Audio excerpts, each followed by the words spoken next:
নামাজের সময় হয়ে গেছে, তাড়াতাড়ি কাজগুলো করে ফেলি।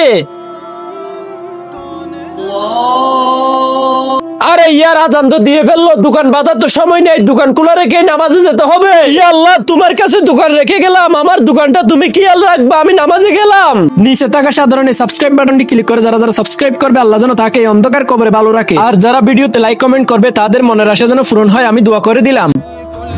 আরে মামু তো চলে আসতেছে, তোরে কাজ কইরা দিব। ইসুফ ভাই, চাচা নামাজ পড়তে চলে গেছে, চলো আমরা চুরি করি দোকান। আচ্ছা তাইলে তাড়াতাড়ি এসো, সাবধানে করতে হবে যাতে কেউ না দেখে। এই তো মাল বাড়াই নে।